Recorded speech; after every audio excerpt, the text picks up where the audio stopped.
Japan mushroom எப்படி செய்யுதுன்னு பார்க்கலாமா? இது புரட்டாசி மாதம் அப்படின்றதுனால நம்மளால் ஜப்பான் சிக்கன் செய்ய முடியாது. அதுக்கு பதிலாக நம்ம ஜப்பான் மஷ்ரூம் ட்ரை பண்ணலாம் அப்படின்னு சொல்லி நிறைய யூடியூப் வீடியோஸ் பார்த்து தான் நானும் ட்ரை பண்ணியிருக்கேன். அண்டு ரொம்ப சூப்பராக வந்தது. ஸோ இதை எப்படி பண்ணுறது அப்படின்னு பார்க்கலாம். ஃபர்ஸ்ட் வந்து மஷ்ரூமை ஒரு ரஃப்பாக சாப் பண்ணிக்கோங்க. ரொம்ப சின்ன சின்னதாக சாப் பண்ண வேண்டாம்.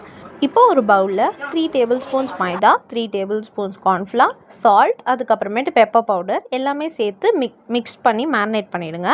அடுத்து கொஞ்சமாக வந்து கார்லிக் சாப் பண்ணி வச்சுக்கோங்க. இப்போ நம்ம அந்த மேரினேட் பண்ணது எல்லாத்தையுமே வறுத்து எடுத்துக்கலாம். இப்போ ஒரு பேனில் butter, garlic and then chillies, green chillies போட்டுட்டு திக்கான பால் ஊற்றிருக்கேன். அந்த பால் ஊற்றி நல்லா மிக்ஸ் பண்ணதுக்கப்புறமேட்டு முந்திரியை வந்து நம்ம அரைச்சி அதில் வந்து ஊற்றிடணும். அந்த முந்திரி தான் வந்து இதுக்கு மெயினான டேஸ்ட்டே, நல்லா திக்னஸும் கொடுக்கும். அதுக்கப்புறம் நல்லா கொதிச்சதுக்கப்புறமேட்டு நீங்கள் நம்ம ஃப்ரை பண்ணி வச்சுருக்கிறதுலாம் அது போடுங்க. கொஞ்சம் கொஞ்சமாக திக்காக ஸ்டார்ட் ஆகும். நல்லா திக்காக ஆகிட்டதுக்கப்புறமேட்டு என்னோடய ஃபேவரட்டான ஆரிகேனோ நான் அதில் போட்டுக்கிறேன். யூஸ்வலி ஜப்பான் சிக்கனில் அதை போட மாட்டாங்க.